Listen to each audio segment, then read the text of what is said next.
नमस्कार, मैं एक तो और आप देख रहे हैं हंगामा टाइम्स न्यूज। और राजधानी में हुई बैठक महापदम नंद कम्युनिटी एजुकेटेड एसोसिएशन की बैठक में हमारे संवाददाता ने बात की और जाना क्या था इस बैठक का मेन उद्देश्य। इस बैठक का मेन उद्देश्य था वार्षिक पत्रिका नंद युग का विमोचन। नजर डालते हैं मानव पाल की इस विशेष खबर पर। बिंदु दिया गया है मंडल स्तर पर हमारे द्वारा कितनी बैठकें की गई, तो इस सदन के माध्यम से मैं आप सभी को बता देना चाहूंगा। अभी मुझे जनपद। नमस्कार, मैं मानव हंगामा टाइम्स में आप सभी का स्वागत करता हूं। तो आज हम उपस्थित हैं गांधी सभागृह में, जहां की all India Mahapadmananda community educated association के द्वारा एक कार्यक्रम चलाया जा रहा है। जिस तरह की मीटिंग की, तो एक मीटिंग मेरे द्वारा की जा चुकी है, उसमें अलीगढ़ जनपद की कार्यकारिणी मेरे साथ सम्मिलित रही थे। आपके संगठन का कोई भी छोटे से छोटा पदाधिकारी अगर कोई कार्य करता है और आपको प्रदेश के महासचिव जी से कि कृपया बहुत जल्द एंड्रॉइड मोबाइल लेते हुए व्हाट्सएप नंबर सभी पदाधिकारियों को देने का काम करें, यह मेरी आपसे विशेष अपेक्षा, अनुरोध और गुजारिश है। फिर देखना कि उत्तर प्रदेश में कहाँ ज्यादा काम हो रहा है, कहाँ कम काम हो रहा है। और विशेषकर मेरी एक विनती और है कि आप अलीगढ़ और हाथरस चाहते हैं कि 18 मंडल, 5 मंडल और राष्ट्रीय महासचिव माननीय हरद्वारी जी को बैल लगाते हुए उनका सम्मान करने का।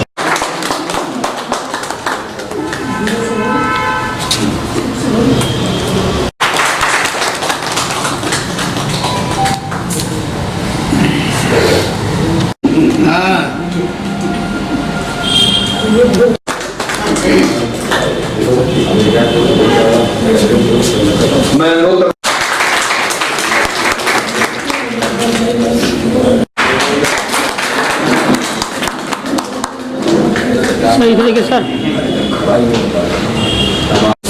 सर्वप्रथम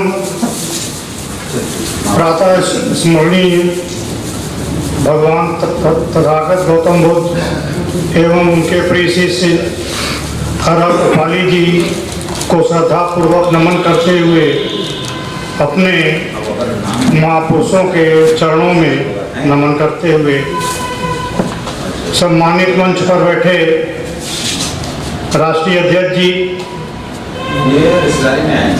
राष्ट्रीय महासचिव जी, राष्ट्रीय अपर महासचिव द्वय, प्रदेश अध्यक्ष माननीय बीडी नंद जी,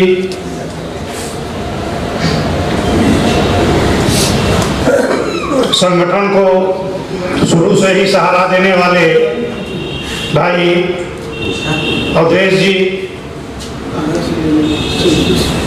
हमारे संगठन में 2 पद संभालने वाले मजबूत कंधों वाले शिव सहायानंद वंशी,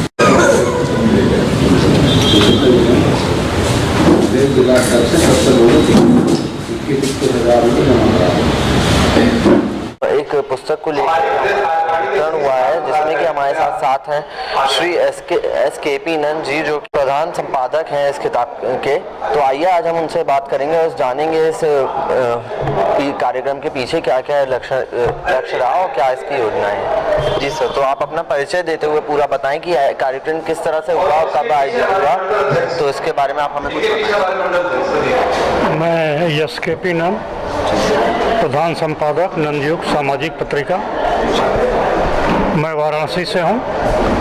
ये पत्रिका वार्षिक है, साल में एक बार निकलती है।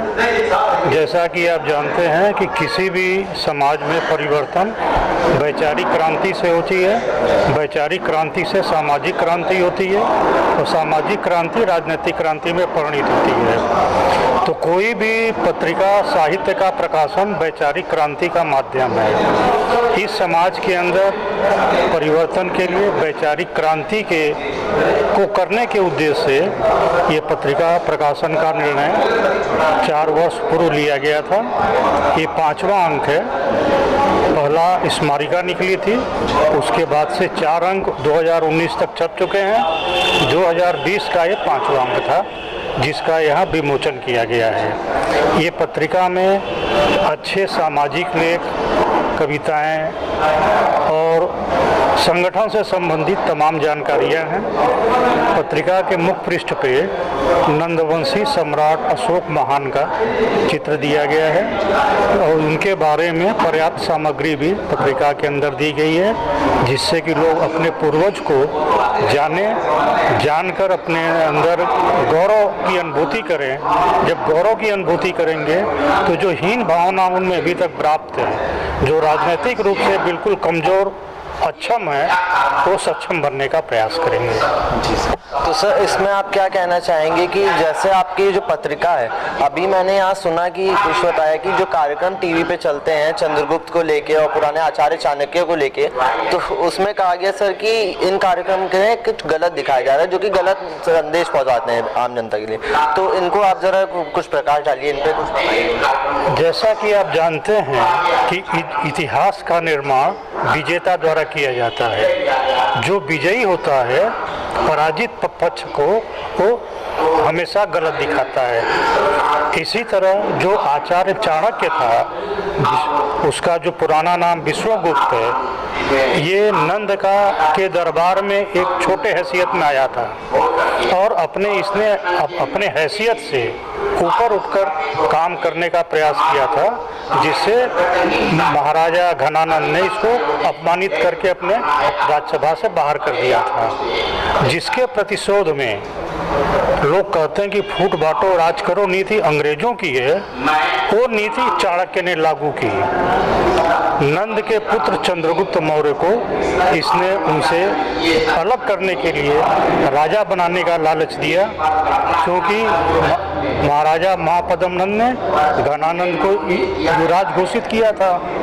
तो बट नेचुरल है कि उनके बाद राज्य का उत्तराधिकारी वो होता, क्योंकि ये उनकी दूसरी पत्नी का पुत्र था, इसको इन्होंने सेनापति बनाया हुआ था। तो चंद्रगुप्त के मन में उसने चाणक्य ने राजा बनने का प्रलोभन दिया और उसको उनसे तोड़ लिया।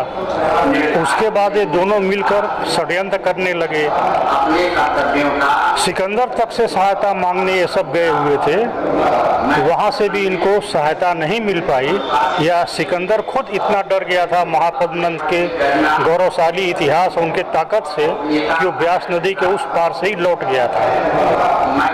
तो चंद्रगुप्त ने इसके चाणक्य की मदद से, छल से, वो भी बल से नहीं छल से, महापद्मनंद को जहर देकर विषयुक्त भोजन करा के उनकी हत्या करके राज्य हड़पा था।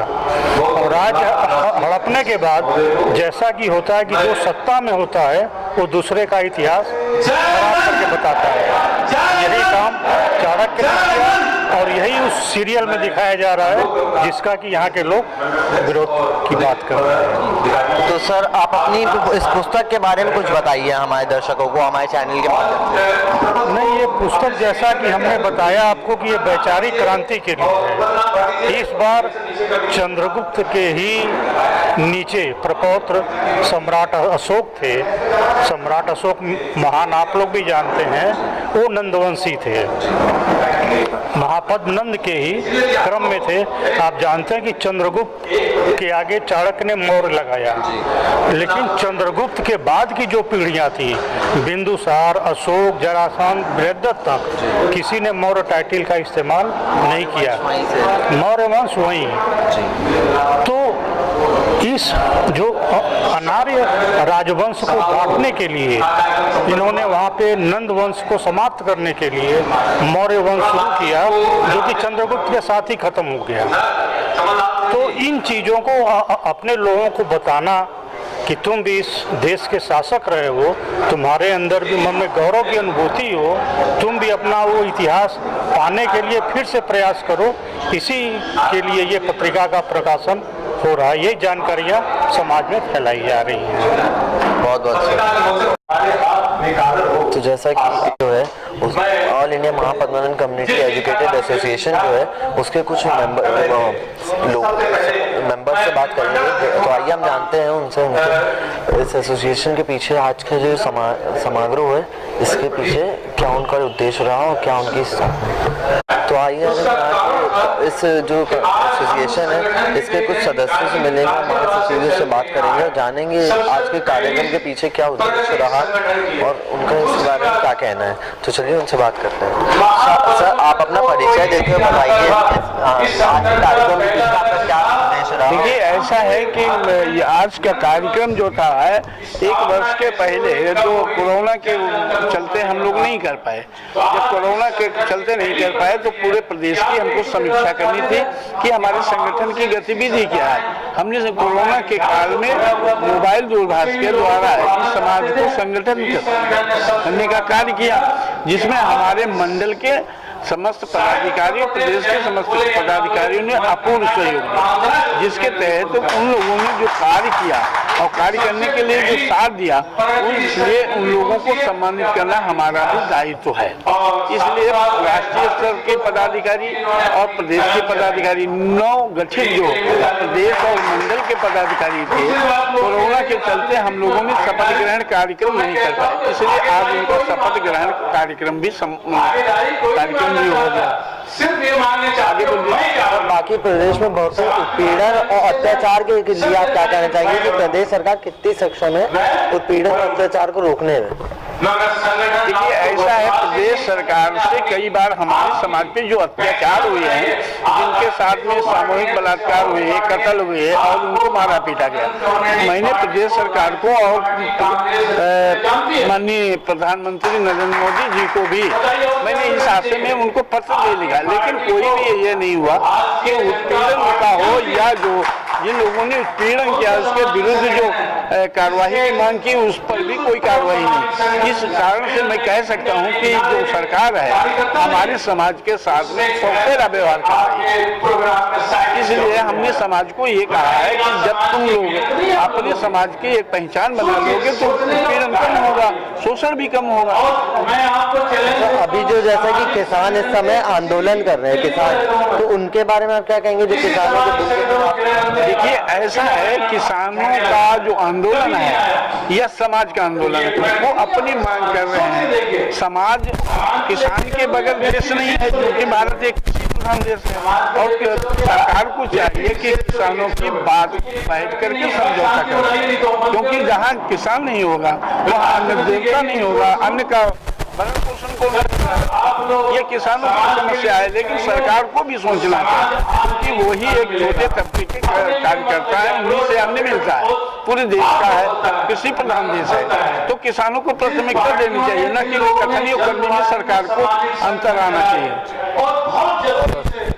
प्रदेश अध्यक्ष बीडी नंदन, प्रदेश अध्यक्ष एएमसीए का, और उत्तर प्रदेश में ये जो हमारा संगठन है 1994 से चला है और पूरे 18 मंडलों में और 75 जिले में अनवरत रूप से कार्य कर रहा है।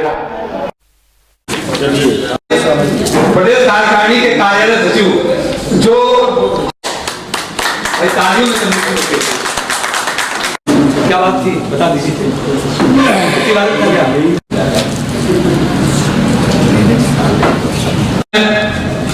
अगले क्रम में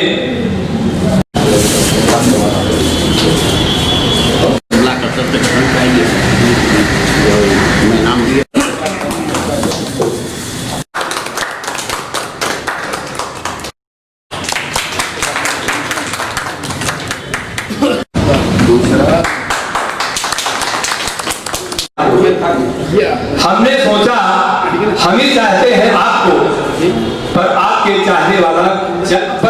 चाहने वालों का काफिला निकला। सोचा खुदा से शिकायत करूं, लेकिन खुदा भी आपको चाहने वाला निकला।